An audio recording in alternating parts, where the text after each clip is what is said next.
Today's episode is different. We're not diagnosing anyone, we're not debating emotional chaos, and for once, I'm not opening up with a story that causes the tables to be turned and for Brian to play my therapist. Today, the episode is where everything shifts for all of us, slowly, intentionally, and hopefully without any midlife crises on the air. So, welcome to what comes next today on Off the Couch. Welcome to Off the Couch with Dr. Greg, where psychology meets everyday life. I'm Dr. Greg Cason, psychologist, here with producer Brian Gomez. Happy Monday, you guys. Oh, Tuesday. Sorry. Oh, Tuesday. Well, whatever the day. No, I think it comes out on a Monday, so that's perfect. And hello, we have Tony Sweet on the board. Hi, Tony. Hello, hello. And actually, today's a special episode. We are 100 episodes in. We realize something that we've changed, that the conversations have changed, and the world somehow has changed faster than either of us was anticipating. Just things are going all around us. So we started as two guys trying to make a sense of human behavior has become something bigger. We wanted to take psychology and make it accessible for everyone. We wanted to add humor. That's why we often have some special guests who add a lot of humor. And we wanted to allow our own messy honesty to collide into something that made a magic soup. But we realized now we need to pivot, and the reinvention era begins. But to help us with that, we want to talk about we want to talk about the very special guest, our most frequent guest. Joining us today is someone who knows reinvention better than anyone. She's traveled the world. She's worked every stage from smoke-filled comedy clubs to packed arenas. Don't oversell me, Greg. This is the truth, though. This is true stuff. And somehow still has the emotional range to keep us honest. So please welcome our friend, my good friend, our show's good friend, truth teller, our most frequent guest, Monique Marvez. Yay, me. I feel like if I had a punch card, like back in the day at TCBY or something, you guys would owe me a free frozen yogurt. We get you a free or a sub. Yeah. Oh, that was 12. Yeah. Had to eat 12 of those. I know those well. And in fact, it leads me to a comment. There was a time, not as long ago as I would like to say, that I was so broke, Greg, in pursuit of this dream that is currently coming true, that when I ate 12 Subway sandwiches and I had the card that enabled me to have a free sandwich, I didn't use it immediately because that represented money. That represented that I knew that if there was a hitch in my giddy up of getting paid or how long it would take the check to clear, that I had a sandwich. That's how hard and broke and challenging pursuing the dream that has come true many times in many different ways. But, I play the long game. You can add about 4 zeros in the middle of that. And right now, my dream, my vision of my life, of my ability to be of service is coming true at another level. So our conversations have shifted dramatically over the past few weeks Yes. because of the very visible, obvious.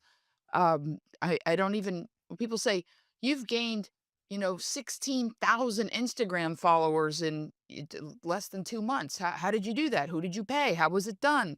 I have done zero, zero. I've been witness protection comedian. I am so bad. And yet, I have found it's amazing grace. I once was lost, but now I'm found. And that is, I think, leading us into this conversation. I think it is. I just want to kind of back up a little bit to say we didn't know each other before this. I've said before that I listened to you on KFI. Mhm, I had no idea who you were. I had no idea what you look like. mhm. I just enjoyed listening to you. What did you like? I'm curious. What did you like about me? That at the time I didn't know that you were a comedian. I actually thought you were just someone who was very insightful An air and talent. who was very fun to listen to, Thank very you. good to listen to. And I had a picture in my head, I think, that wasn't you. It was, That's so you confident. know, But People mean but nonetheless, I mean, actually, and I did not that I picture air talent as unattractive, but I was actually struck by how attractive you were. well, thank you. So, because, people always say she has a Face for first for radio. radio, Yeah. right? But that isn't the case with you. But we met on air. I mean, essentially, I met you in the hallway, and we started The 2 lobby, seconds later in a lobby and did a show, July 1st. and that really started a friendship, which started a lot of things to happen. Started a big rock to roll down the hill and gather a lot of moss. Here's what's interesting. Number one, I remember the day I met Arsenio Hall. Yeah. Now, a lot of people don't remember because it's been a minute, to over 35 years when Arsenio Hall was so hot on TV. He was so hot. What He, was this? oh, people went crazy. That literally there was a Johnny Carson sketch called Carcinio where they did like a Johnny Carson sketch. It was very funny, and I loved him and admired him, still do. And when we're friends, and because I met him at Hermosa and I asked to take a picture with him. And I said, I'm also a comedian. I'm Monique Marvez. And he was like, oh, I listened to you on Sirius XM. I love he was a bully and effusive, amazing. And then he said to me, that's what you look like? I said, what did you think I look like? He said, I don't know, a short, fat Mexican or something. Yeah. I didn't think you were hot. I mean, that's kind of I have to say, not that you have a non-hot voice, it's just that radio, you just have a different I expectation. get it. And I've always been surprised by the voices, the people behind the voices on Well, radio. the reason I'm telling that story is because I use the word you want, intuitive, tapped in, connected. I knew when I saw your picture, when our mutual friend who's a publicist said, "Hey, would you like to be on this guy's show?"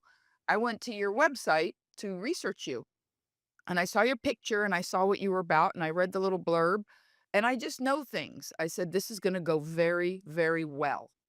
And then I walked in the lobby and met you and Brian, and I always jokingly say that if you guys would have had tails, they would have been wagging because you were so welcoming, and the show, that first show, you know, it just went. And the Really fact that you exciting, were yeah. two guys that had started with a mission and an agenda, and your generosity, I think I spoke the vast majority of that first show.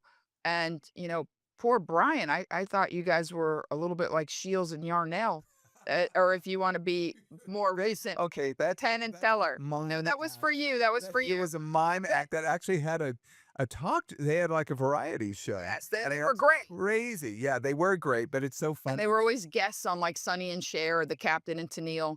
But and even Daryl Dragon never spoke, the captain. Oh, no, he But the rarely spoke, very rare. although I did see he and Tony Tennille having an argument in a restaurant I worked at Oh once my at goodness. Disneyland. Oh, well, the point I'm making is I that shouldn't say yeah, we heard it. that I But loved it. Yeah, I I'd love to worship hear him. Daryl Dragon's voice. But Yeah, the point I'm he's a making nice is guy, actually. the generosity of spirit of both of you, of me being not just a frequent guest, but I kind of hijack things because that's what I do.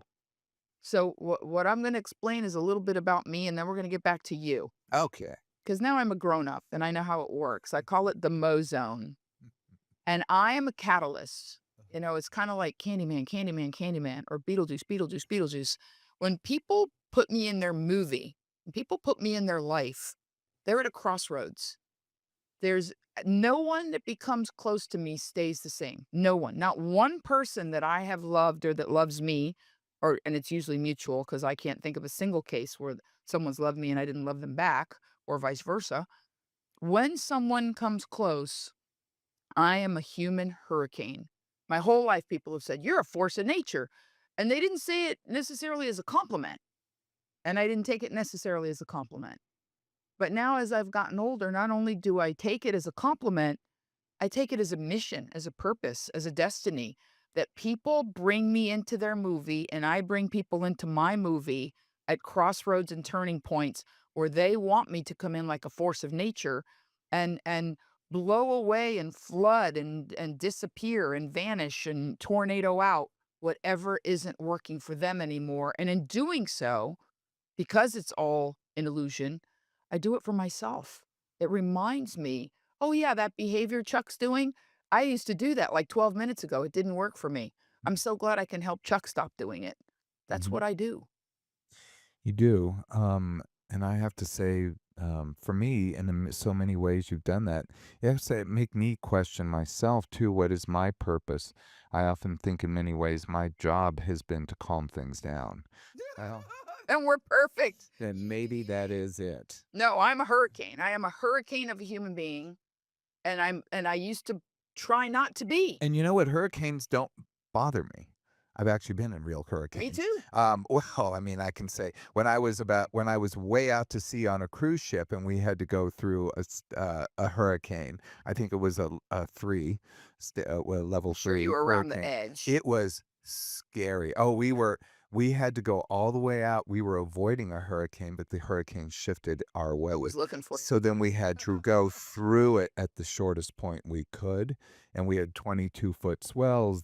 I mean, I think on the seventh floor, and we had waves crashing against our room. I mean, That's awesome. it was the ship I'd have was been scared, listing. not gonna lie. We couldn't even stand up the whole time. You had to crawl, like if you needed to use the restroom or something.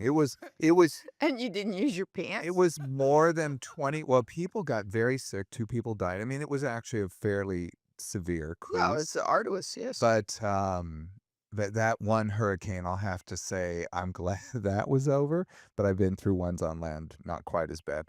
But, it's I don't think that hurricanes are a bad thing. They're just, an effect of nature.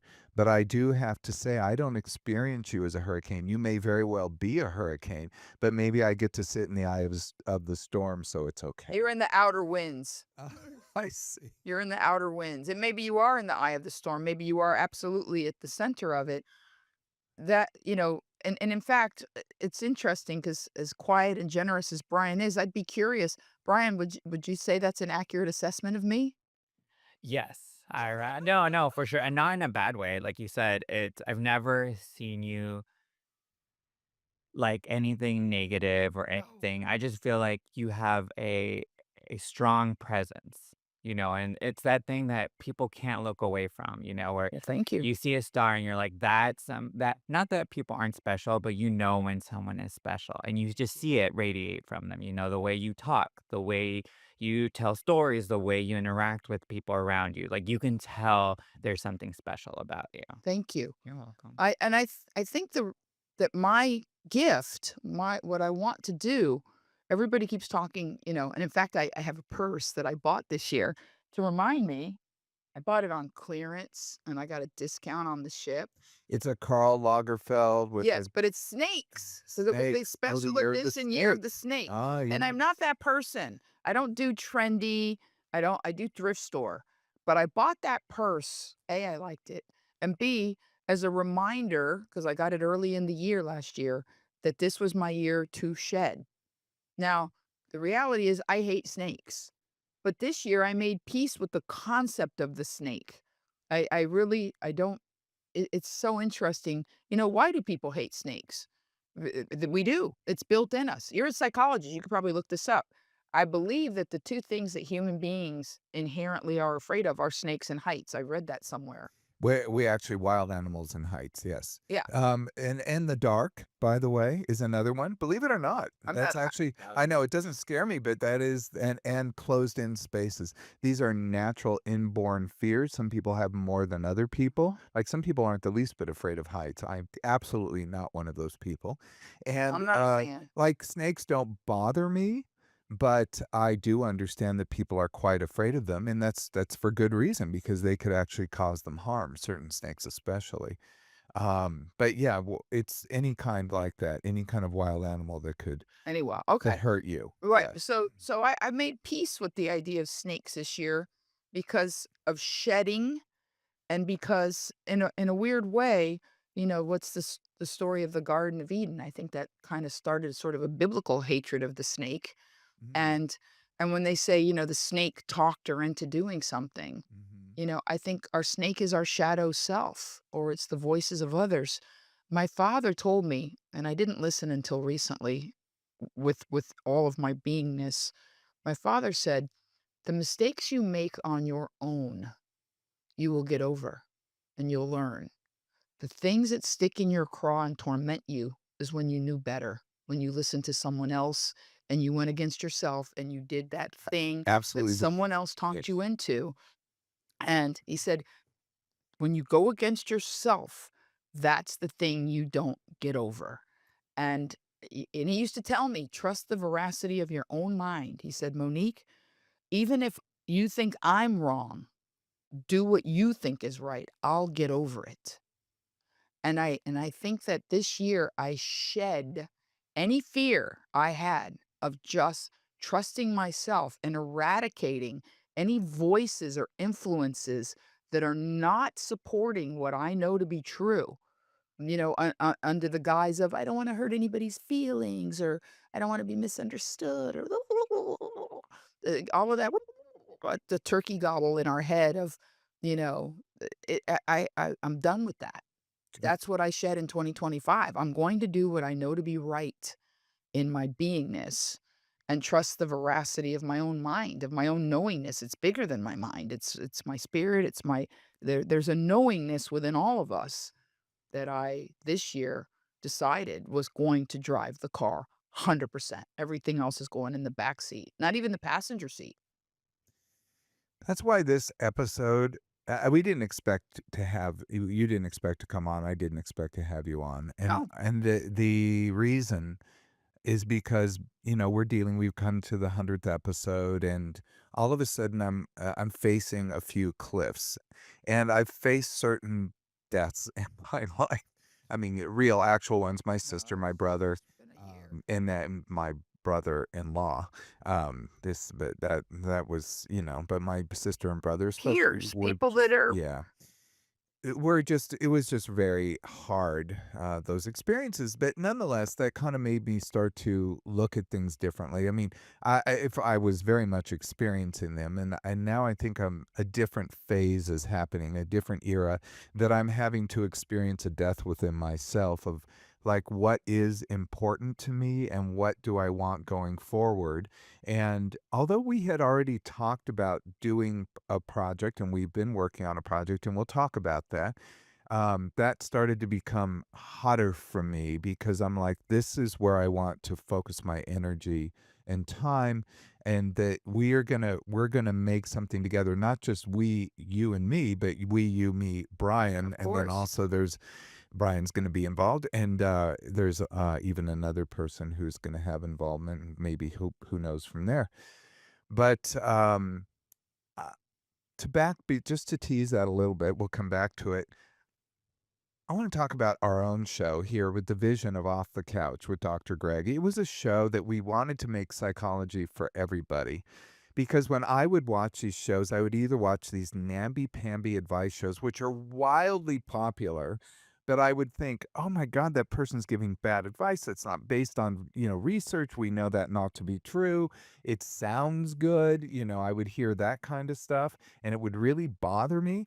And then I would also know that so much good knowledge was getting passed over. Like, I read all these things all the time that are just absolutely fascinating. I can't tell you the rich amount of knowledge that's constantly being generated every week by all these universities and all these people. So I wanted to make it everyday life. I wanted to make it research backed, therapy inspired. And really we've done a lot of great things, but after 100 episodes, I think we started to pivot. We feel a need for a pivot to start to tighten things. And it's not that I wanna step back, it's that I wanna step up. I wanna actually help us to have even more of an impact. May I make a suggestion in real Yes. time? Yes. Because I didn't know what your show was about. I've just been a guest. And then I've gotten to know you. Yeah. Now, have you ever heard of the book You're a Badass by Jen Sincero? No. Okay. You know? No. Okay. Well, it's a super mega bestseller. Yeah, well, they somehow passed me by too. No worries. And here's what I'm going to tell you about it. In 1 million years, I would have never purchased it for myself. It's not the kind of book I read, nor do I care about No, it. me neither. But I have a girlfriend who's not woo woo. She's not. She's a secular, and I can't even think of the right word to use. Dry hump comes to mind, but that's mean.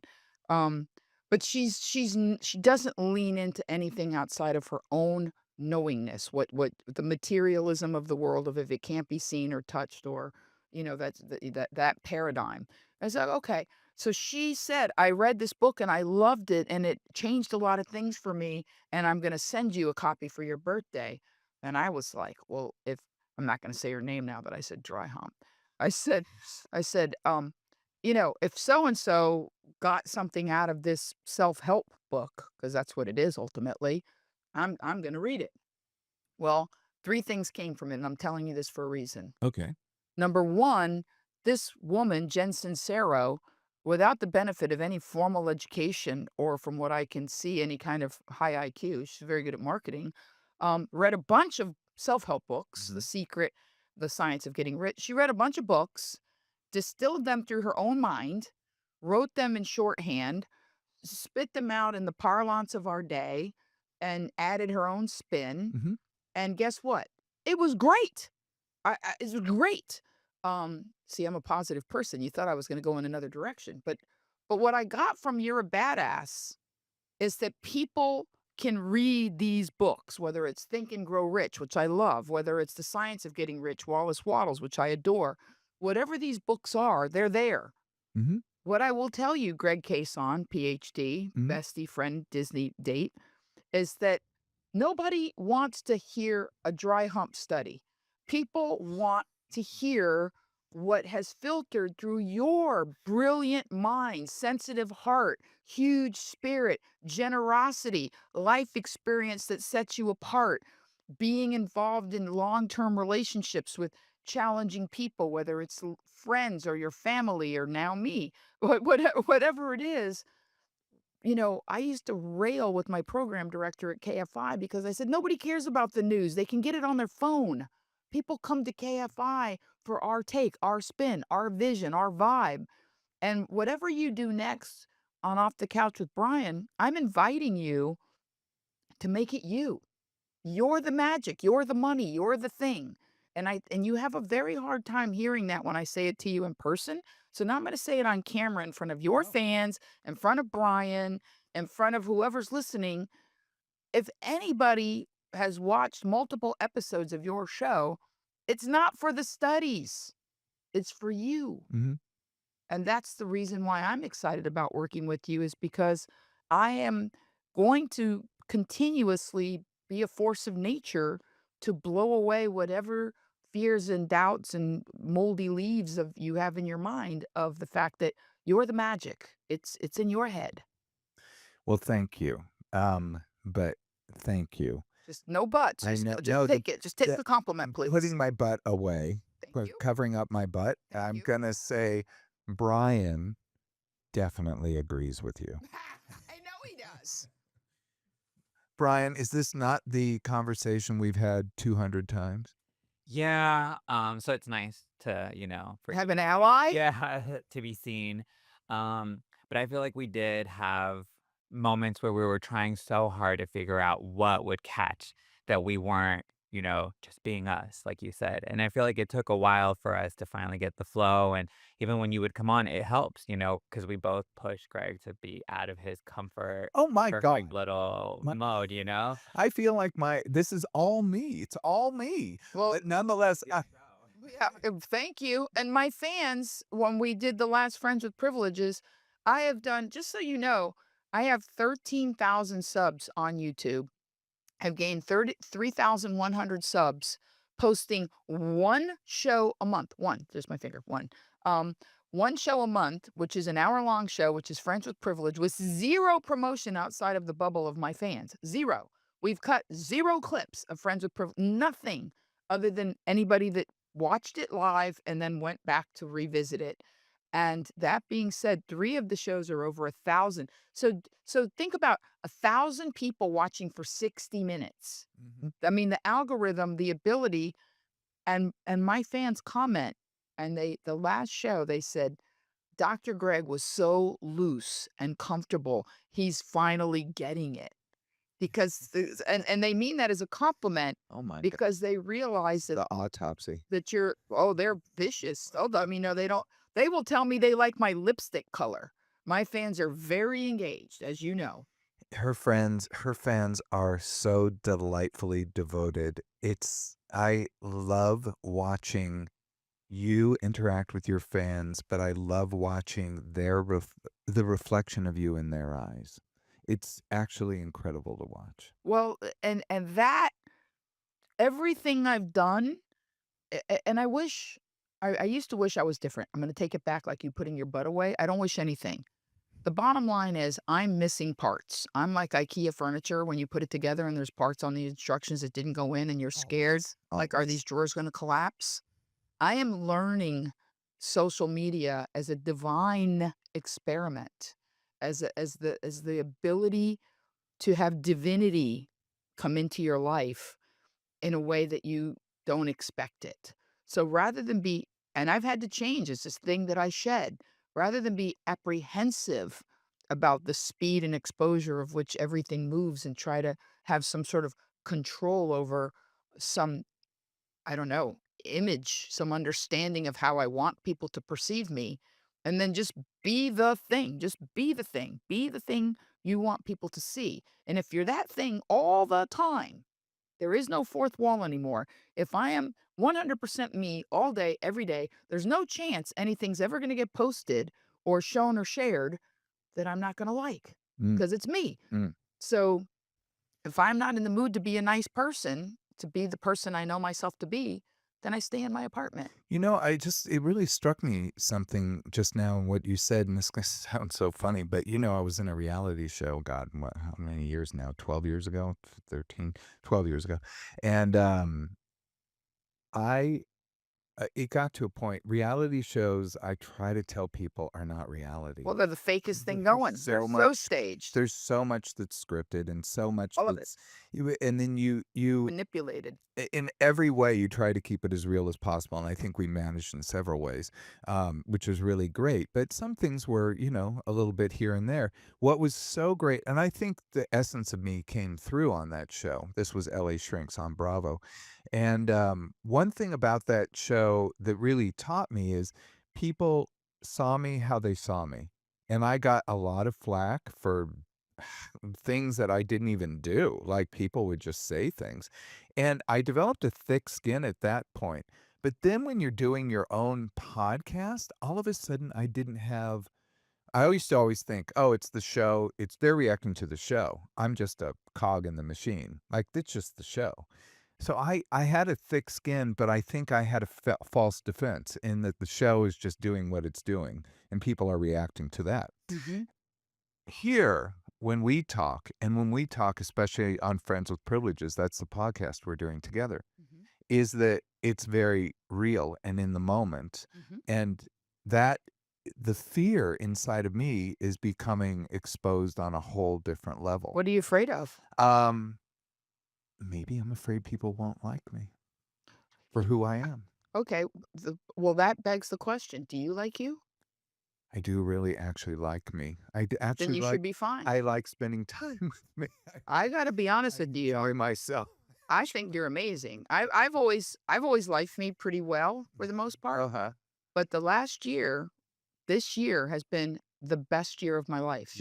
Yeah. It's been the best year of my life, and not because I gained social media presence or went viral or got booked into theaters. These are a byproduct of the fact that January the 8th, as the fires were burning, my landlord, I was renting from an owner in a very nice condo, said, "This is my best chance of getting my money.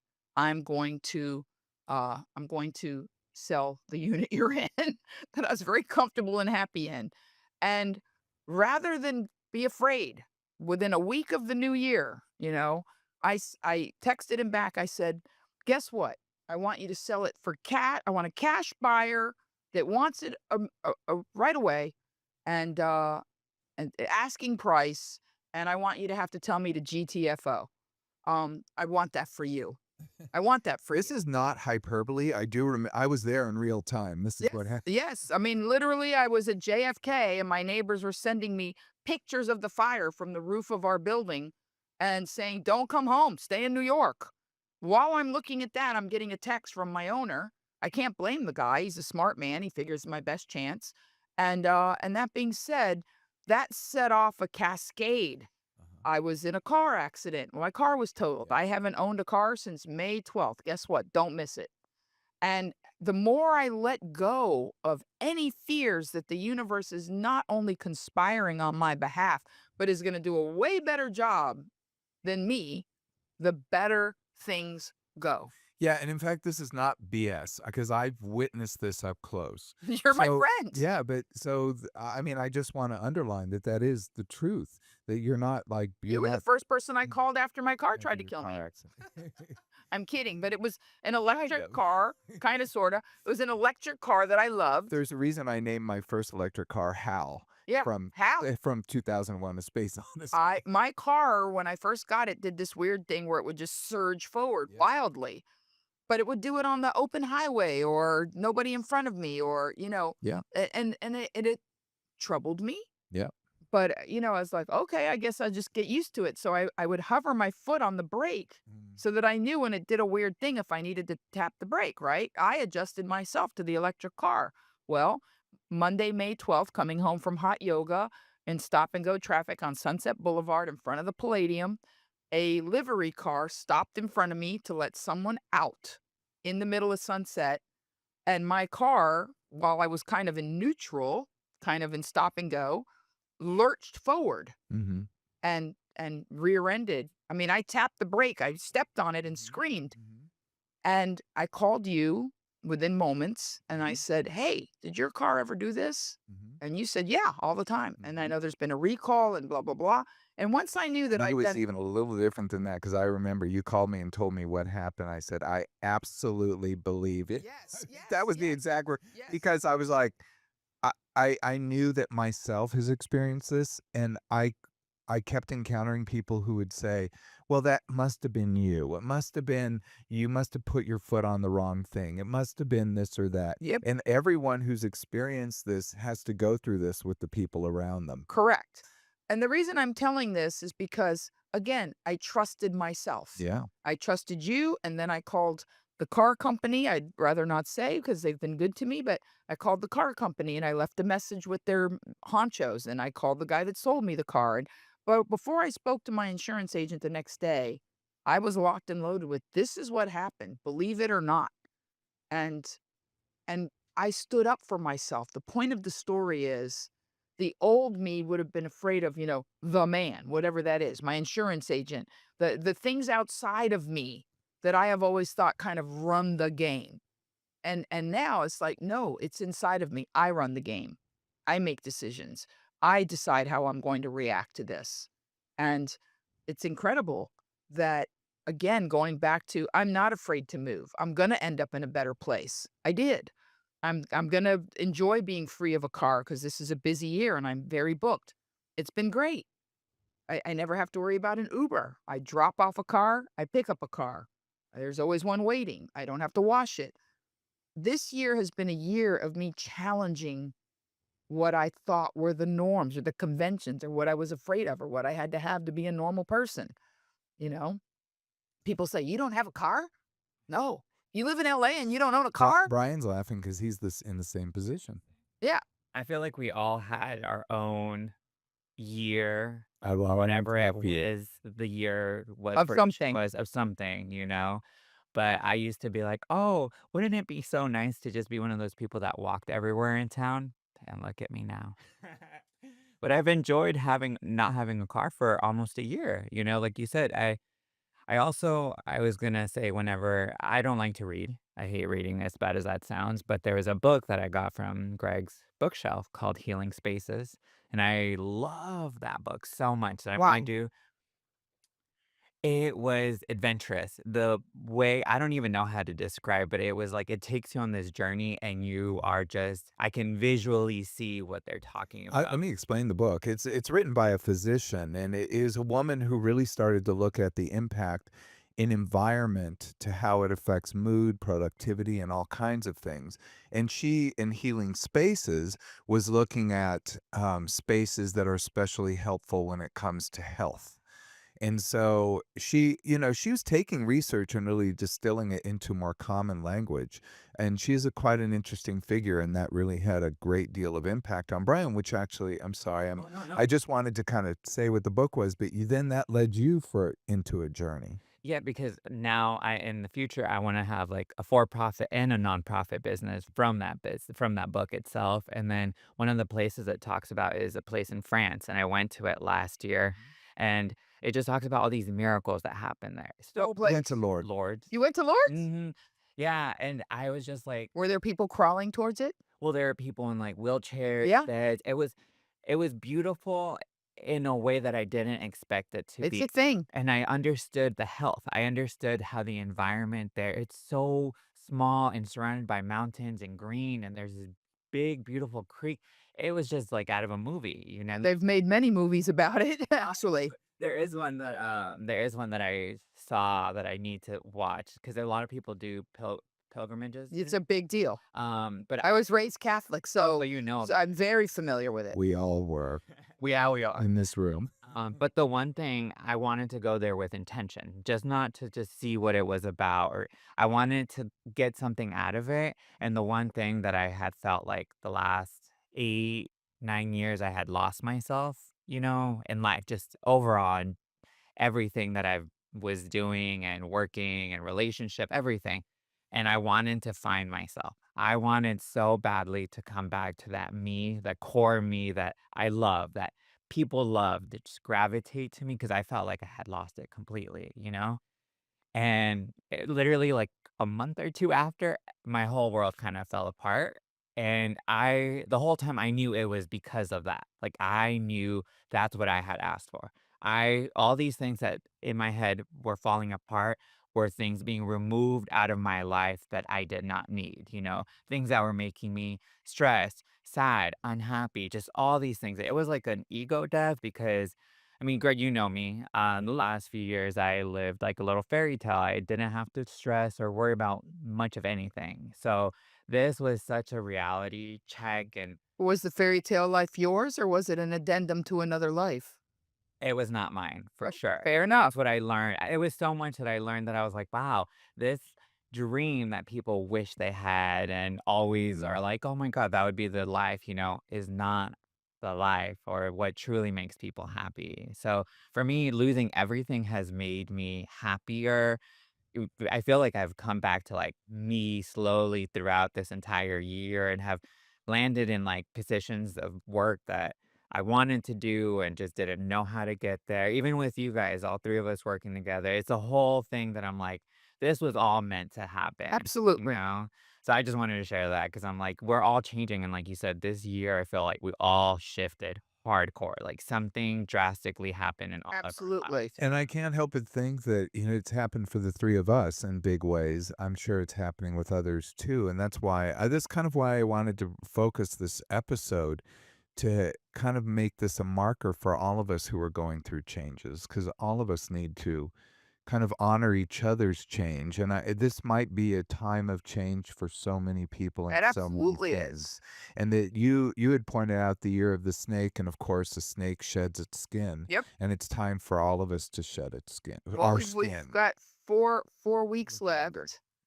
Yeah, 4 weeks. I did some lasers. I got 4 weeks and 2 days till the end of the year, and I was as you know, I write every morning. You and I have talked Mhm. about this.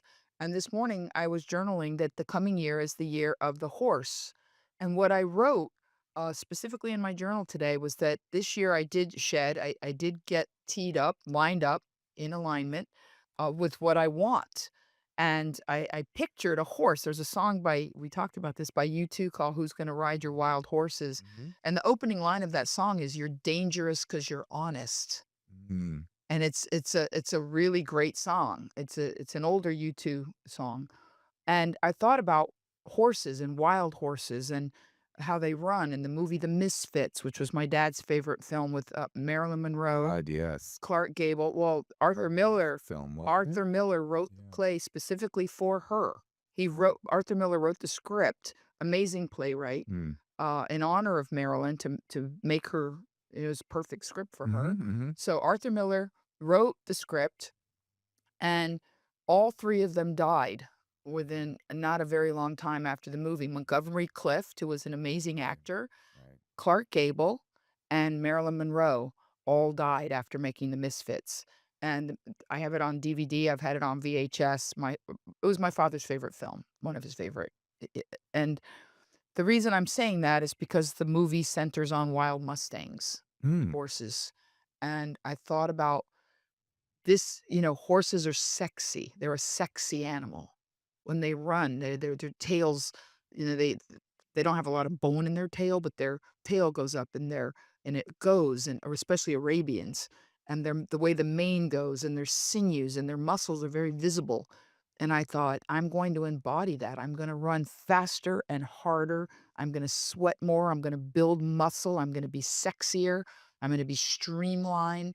And I thought about what the horse year was going to be in my life.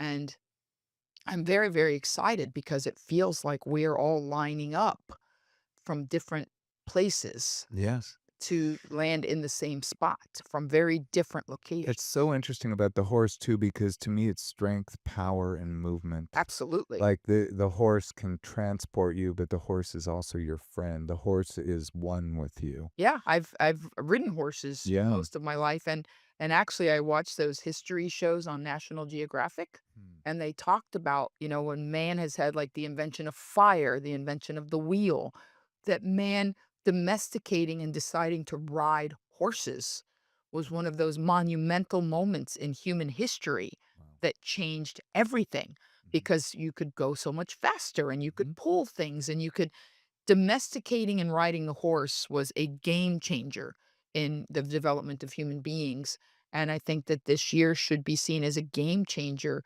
in our development, that the horse should represent that that mobility, that picking up speed, that embracing everything that is fast and sexy and sweaty and wonderful. So I wanted to talk about what we're doing together, Okay. Monique, and what Brian is going to be intimately involved Of with. course. Because people right now, I mean, we really are seeing that people are craving something different. Mhm. People are feeling very overwhelmed. We've had such a negative environment coming from the very top, so much ugliness and so much division and hatred. And that's I wondered somehow if that would become the model for people in the universe or in at least in our country. What I'm seeing is that people are reacting to that in a very positive way. I mean, some people are joining right in, that's true. But a lot of people are going, that's not what I want. I want some a more positive vision for things. Well, I can tell you, on my show, Yeah. on whatever I've done on my own, whether it's stand up or going live every day at 3:30, Yeah.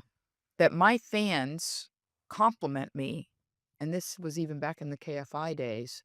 I have a 30,000-foot view of the world. So when you say the ugliness coming from the top, that's not my top. My top is divine. My top has nothing to do with anything earthly.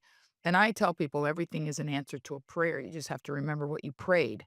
So for me, I believe that the divisiveness we're witnessing in our country, which to some degree is contagious because we're a very important country and the way we go is the way a lot of the rest of the world goes. Mhm. Whether we want that responsibility or not, we are role models in some ways for a democratic way of thinking. So, what I see is that there is a time of revelation and then a time of reckoning, which is things are being revealed. It's not that people are more divided or more racist or more sexist or more homophobic. They're not more anything. They were there.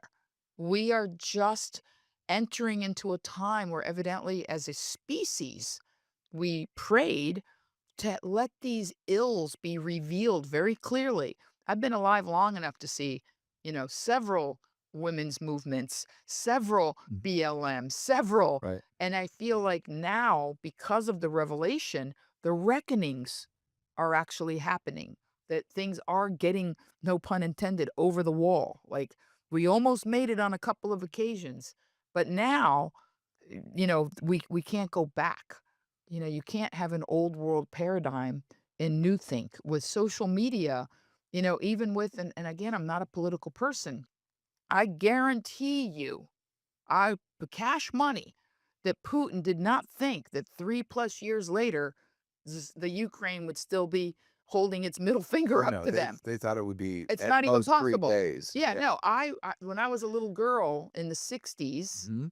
when Vietnam was raging, there was a poster that a lot of hippies had in regular and black light, which was defiance, and it was the picture of a giant eagle coming down on a little mouse, and the mouse had his middle finger up. Mhm. And it was I know it had to do with people that didn't wanna go to war. It had multiple meanings, Mhm. and the fact that it was an eagle, whatever. But I remember seeing that poster as a child and thinking, "That mouse has got it going on." You know what I mean? Like, and I feel like that's what's going on now on a scale in the world, is that people are just like, "This is wrong. I don't care how big you are. I don't care how strong you are. This is wrong. What you're doing is not good for peoples."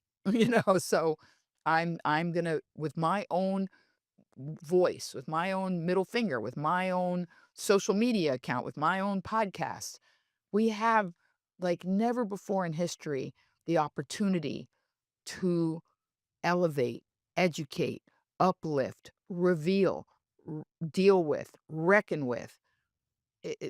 The possibilities for positivity are endless, and that's where I put my attention. So that's what I see. Good. Because I think this is the time. We've got to reckon with things, and we've got to move forward. Absolutely. And that's what we're all doing, and I feel like that's where Friends with Privilege is. If I were to just say where that fits in, it's because of all of this, because we do need to pivot and move forward. And Yes. Friends with Privileges, which is really your brainchild, they Well, it's it, ours. well, We ate a lot of breakfasts as a great wife together. It's ours. ours, yeah. Well, I mean, at least A lot of halloumi cheese. but I thought this was a brilliant idea, and because of your humor, insight, brains, experience, everything, I feel like it's such a great place. And you're I always say you're the hardware to my software, because you are very aware of current events. Mhm. You are very aware of day-to-day studies and life and relationships, and you are boots on the ground. So Friends with Privileges would just be a variation of my KFI show, which was fine. But I don't want to do fine, and I don't want to do what I've done. I want to go next level, and I feel like we are very yin and yang that way, that you are a calming voice, but you also have a fire in you about justice and social That's justice true. Yeah. and society and civility. You have that in you, which I that's one of the parts I'm missing. And you care about people's day-to-day nuts and bolts, I do. tool chests and skill sets. I do. I want everyone to have a better life.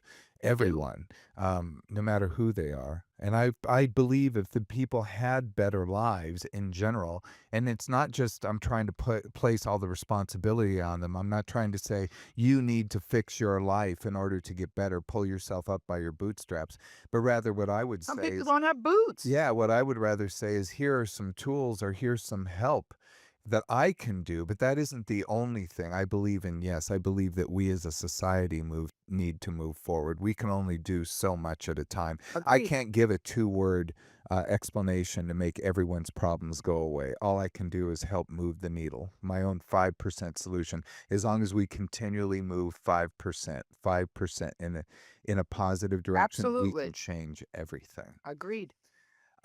So we just have a few more minutes, but I just wanted to say about Friends with Privileges, our chemistry, the cultural relevance, and really, I think this is the time. So we're going to be doing more shows more frequently, Absolutely. promoting them. Brian is going to be Of producing, course. working on them, and hopefully, we're going to start to be adding in listener Well, interactions we're as gonna we're well, gonna treat it like like a real show, like a real meaning, show. interaction. That I'm not one of those throw enough and see what sticks persons. I create things in the invisible and get them exactly the way I want them, and then I pull them down to the visible. Mhm. So we I play the long game. We've been friends for a year and a half. We've been getting to know each other, Mhm. and we've really gotten to know each other's psychology, families, strengths, weaknesses, destinies, hope, dreams, and the go ahead. No, you know my darkest stuff. I mean, I've actually called you during some pretty dark times, some very difficult. I could bring up tears right now just thinking of those moments. So I thank you for being there. Well, of course, but that's the point. Mhm. Because when you said, "I don't have a two-word answer for to fix the world's ills," the reality is I do. And here it is, just love. Yeah, okay. Because the That I can sign on to, yes. because I looked up the word just and there's a million definitions to just, but one of them is simply and exclusively of time, meaning it stands on its own. The word just, which is obviously part of justice or just being fair, but with no attachment or agenda, just simply and exclusively of time. If you can embrace your circumstance, whether it's carlessness, homelessness, and say, "This is where I've begun. I've got that going for me. I know what homelessness feels like. I know I don't like it. I know I want to change it. I'm better off than people that are not aware that they don't love being homeless." And I can say this because when I was on the radio in San Diego, I had two homeless guys that lived at the cruise ship terminal, and they used to listen to me on a transistor radio and they would ask people they wanted clean blankets and batteries, and they listened to the Monique and the Man show, and they would call in from the payphone across from the Holiday Inn in San Diego. This was, almost 20 years ago at this point, but we regularly interacted with two homeless guys, and rather than make assumptions about their lives, we would ask them. We would ask them. We would say, like, why, what, Mhm. how, and explain your circumstance. Because when you say the homeless, you've now objectified millions of people Mhm. as opposed to that guy Mhm. that calls me. Mhm. So the reason I'm saying that is because whoever you are, wherever you are, if you're within the sound of my voice, if you can find one thing in your life to love, even if it's just you're on the right side of the dirt, you're on the right side of the dirt and you can start fresh. You laughed yesterday because when I look at my watch, Mhm. if it's 9:23, I go Mhm. like this. Mhm. Every time Snaps I twice. snap twice Mhm. because I reinvent myself. My birthday's September 23rd, and I remind myself, and I'm glad it's 9:23 because I get to see it twice a day as opposed to some people's birthday would be like 1:15. So they get to see it in the afternoon, but maybe not in the middle of the night. But whenever I see 9:23, I go, let go of something. I make myself let go of a thought or a worry or something that I'm dragging. Reinvent yourself. Let go of that. And I think that anybody in any circumstance can start to lift slowly if they can find one thing they love, even if it's just that they're still here. Well, thank you, Monique. This has been incredible. Um, I could talk to you for hours, but I will We're going continue. to. We're going to. That's what the show's gonna be. That's exactly what the show will be because you and I love each other. Mhm. So in real time, we're going to show people what a friendship is, what a collaboration is, what inclusiveness is, what is Mm. bringing other people into your vision. As you know, I have Katie, who I work with, like you work with Brian. I gave her the title brand manager. She doesn't even know what that is yet. Neither one of us does, but we're going to figure it out together in real time. I'll have to figure out a better title for you, Brian, but we will. Yeah. Um, I really thank you. Thank you for Pleasure. being our most frequent guest.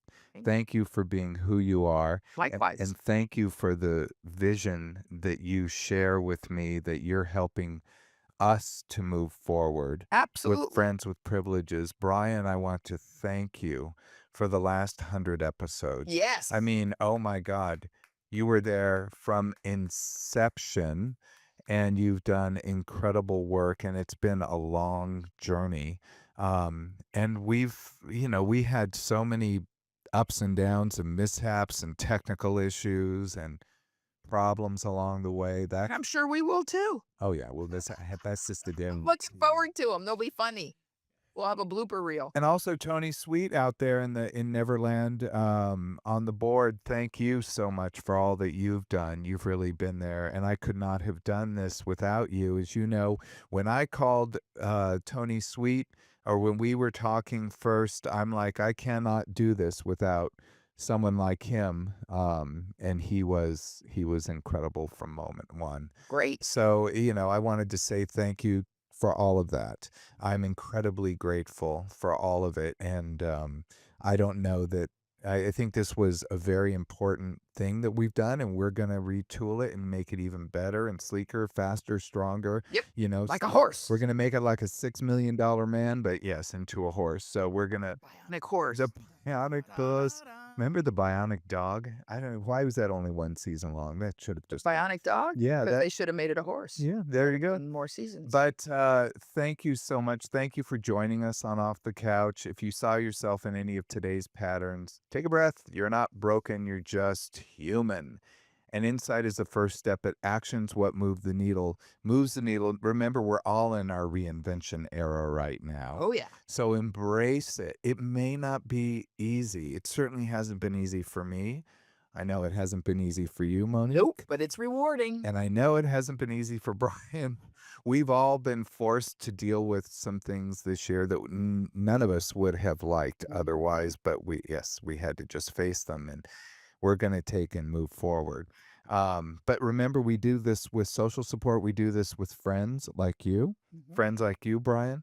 And I was saying friends like you, Monique. And that's why I think that the name Friends with Privileges really has a special meaning, that we're going to all be friends together, not only Amen. us, but also not only the people in this room, but the people on air, that everyone is going to be able to share in that experience.